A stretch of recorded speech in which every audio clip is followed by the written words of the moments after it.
तो आज हम हिंदी की क्लास में अनेकार्थक शब्द पढ़ने वाले हैं।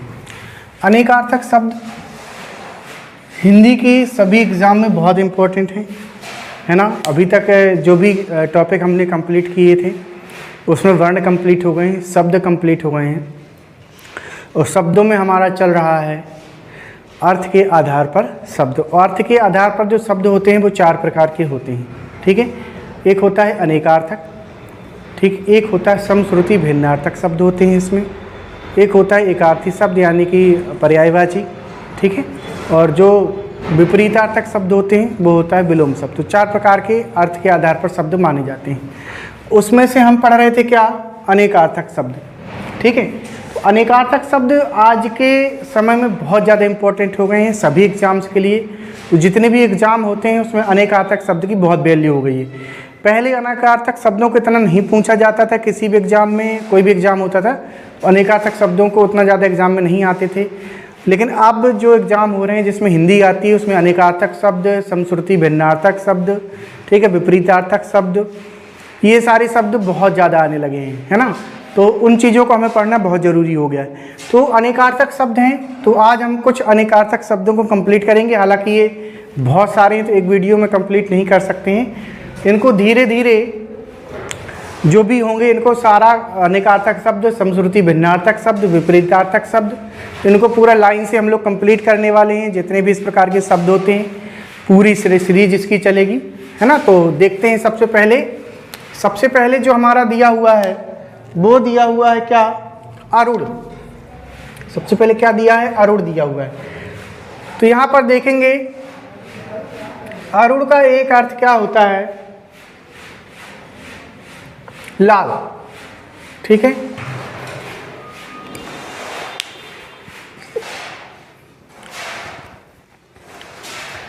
तो यहां पर हमने देखा आरूढ़ का एक अर्थ क्या होता है, लाल होता है, ठीक है।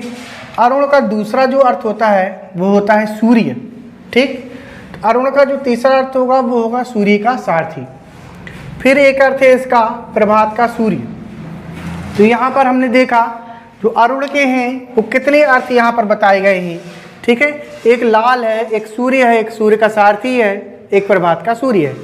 इसीलिए इसको कहा जाता है क्या, अनेकार्थक शब्द। यानी कि एक ही शब्द से कई अर्थ निकले हुए हैं। एक ही शब्द से क्या है, कई अर्थ निकले हुए हैं। और जहाँ कई सारे शब्दों से एक ही अर्थ निकले उसको क्या कहते हैं, एकार्थक शब्द। तो एकार्थी जो शब्द हैं वो इसके बाद हम लोग पढ़ेंगे। जो अभी पढ़ रहे हैं अनेकार्थक शब्द, जब ये पूरे कंप्लीट हो जाएंगे इसके बाद पढ़ेंगे हम लोग एकार्थी शब्द। एकार्थी के बाद समश्रुति भिन्नार्थक शब्द, फिर विपरीतार्थक शब्द। इन सारे शब्दों को हमें कंप्लीट करना है। तो हमने यहाँ अरुण का मतलब सीखा। तो ये हमें बहुत ज़्यादा ज़रूरी जानना है कि लाल, अरुण का मतलब लाल है, यानी कि हम लाल को अरुण कह सकते हैं, सूर्य को अरुण कह सकते हैं, सूर्य के सारथी को अरुण कह सकते हैं और प्रभात के सूर्य को हम अरुण कह सकते हैं। फिर दूसरा जो अर्थ है हमारा वो है अपेक्षा। अपेक्षा का मतलब क्या होता है, इच्छा। अपेक्षा को हम किस नाम से जानेंगे, इच्छा लिखा है तो हम जान सकते हैं कि इच्छा अपेक्षा एक ही चीज़ है। फिर है आवश्यकता, यानी कि अपेक्षा मतलब होता है क्या, अगर आवश्यकता कहीं लिखा हुआ है तो वो किसका अर्थ होगा, अपेक्षा का ही अर्थ माना जाएगा। अगर कहीं आवश्यकता लिखा है तो अपेक्षा का ही अर्थ माना जाएगा। अगर कहीं आशा लिखा हुआ है तो भी वो अपेक्षा का अर्थ माना जाएगा। तो अपेक्षा के यहाँ पर कितने अर्थ हो गए, एक अपेक्षा का मतलब इच्छा हो गया, एक अपेक्षा का मतलब आवश्यकता हो गया, एक अपेक्षा का मतलब क्या हो गया, आशा हो गया। फिर यहाँ देखते हैं ये दिया हुआ है अंक। तो अब हम देखते हैं कि अंक के कितने अर्थ होते हैं। तो अंक को अगर हम देखें तो एक अंक का अर्थ होता है भाग्य, है ना। तो भाग में बड़ा कन्फ्यूजन होता है कि भाग आ गया भैया, अंक का क्या मतलब है, भाग्य दिया हुआ है। और पेपर में आज अब आते हैं कैसे प्रश्न कि अंक का कौन सा मतलब, अंक का कौन सा जो शब्द दिए होंगे, चार ऑप्शन दिए रहेंगे, उसमें चार ऑप्शन दिए रहेंगे। तो उसमें दिया रहेगा कौन सा शब्द समूह अंक का सही है या कौन सा शब्द समूह अंक का गलत है। तो यहाँ पर हम अगर भाग्य दिया होता है तो बहुत सारे लोग गलत करके आते हैं कि अंक का मतलब भाग्य नहीं होता है, लेकिन अंक का मतलब यहाँ पर भाग्य होता है। गिनती का अंक, ये तो सबको पता रहता है कि अंक का मतलब गिनती का अंक होता है। एक अंक का मतलब क्या होता है, नाटक का अंक होता है। ठीक है, किसी नाटक का एक छोटा सा अंक, उसको भी हम क्या कह सकते हैं, अंक कह सकते हैं। अंक मतलब गोद भी होती है। ठीक है, एक अंक का मतलब क्या होगा आपका, चिन्ह या संख्या। एक अंक का क्या मतलब होगा, चिन्ह या संख्या। और यहाँ पर अंक का जो आखिरी मतलब होगा वो होगा परिच्छेदन। वो क्या होगा, परिच्छेदन। फिर देखते हैं अंबर। अंबर सबको पता है आकाश का पर्यायवाची अंबर। तो जब ये आकाश का पर्यायवाची है तो इसमें भी जो इसके अनेकार्थक शब्द होंगे वो उससे मैच करते होना चाहिए। लेकिन जैसे अनेकार्थक शब्द है, पर्यायवाची शब्द हैं, तो इसमें थोड़ा सा यही अंतर होता है कि सभी पर्यायवाची अनेकार्थक नहीं होते और सभी अनेकार्थक पर्यायवाची नहीं होते, थोड़ा सा अंतर होता है। तो अंबर का मतलब, एक मतलब क्या होगा, आकाश। अंबर का मतलब आकाश। अमृत को भी अंबर कह सकते हैं। अमृत को भी क्या कहेंगे, अनेकार्थक शब्द में अगर अनेकार्थक शब्द लिखा हुआ है तो अंबर का मतलब अमृत हो जाएगा। लेकिन अंबर का पर्यायवाची अमृत नहीं होगा, अंबर का पर्यायवाची अमृत नहीं होगा, लेकिन अंबर का अनेकार्थक शब्द अमृत हो जाएगा। फिर एक अंबर है वस्त्र। ठीक है, अंबर का एक अर्थ क्या हो जाएगा, वस्त्र हो जाएगा। ठीक है, फिर अंबर का एक मतलब क्या है, एक सुगंधित पदार्थ। अंबर का एक अर्थ क्या होगा, एक सुगंधित पदार्थ। अंबर के कितने अर्थ होगा यहाँ पर, अंबर का एक अर्थ आकाश है, एक अमृत है, ठीक है, एक वस्त्र है और एक सुगंधित पदार्थ है। तो ये अनेकार्थक शब्द हैं आपके, बहुत इंपॉर्टेंट। तो इनको आप नोट भी करते जाओ। जब भी ऑनलाइन क्लास किसी की भी पढ़ो, हमारी पढ़ें या किसी की भी क्लास आप पढ़ें, तो कॉपी पेन लेके हमेशा पढ़ना चाहिए और उसको नोट डाउन करते जाएं, है ना, ताकि उसका बाद में रिवीजन हो सके।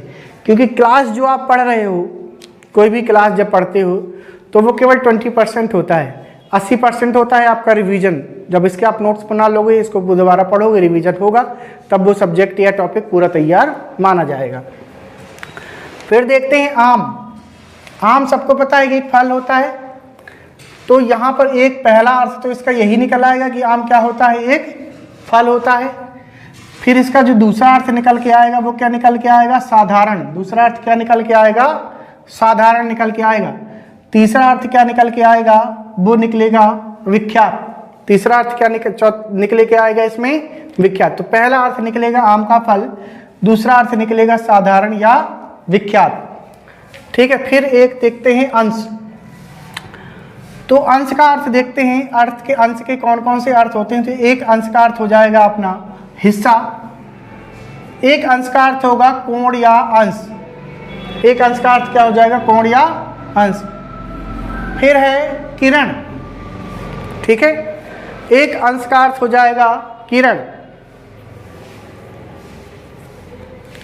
तो अंश के कितने अर्थ हो गए, एक अंश हो गया हिस्सा, एक अंश हो गया कोण या अंश, एक अंश हो गया किरण।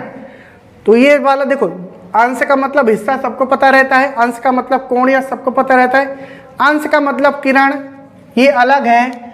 तो जो अलग होता है उसको ध्यान देने की ज़्यादा ज़रूरत है। जो अलग है, जैसे अंश का मतलब किरण, ठीक है, तो इसको समझने में कई लोगों को बहुत सारी समस्या होती है कि अंश का मतलब किरण भी हो सकता है। तो जो अलग है उसको ज़्यादा ध्यान देना है कि अंश का मतलब किरण होता है और उसको ज़्यादा याद करने की ज़रूरत है।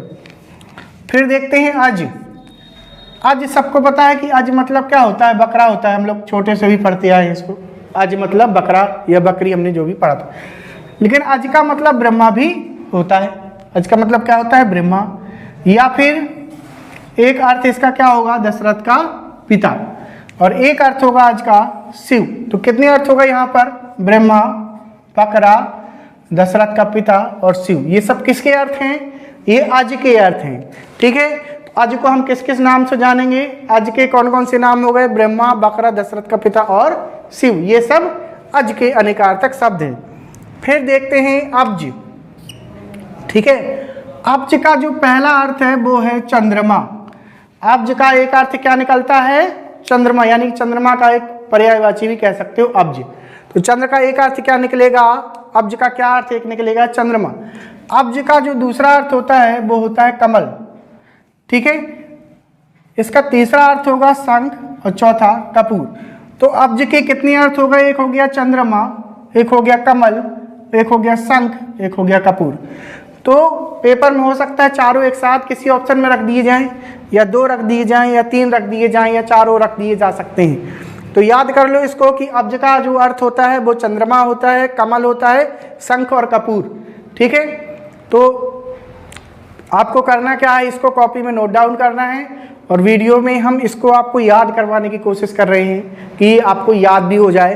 तो अगर आप वीडियो को 2-4 बार रिवाइड करके देख भी लोगे ना तो भी याद हो जाएगा, है ना। इसको अगर आप ईयरफोन लगा करके सुन लोगे वीडियो को 3-4 बार तो ये अनेकार्थक शब्द आपको क्या हो जाएंगे, याद हो जाएंगे।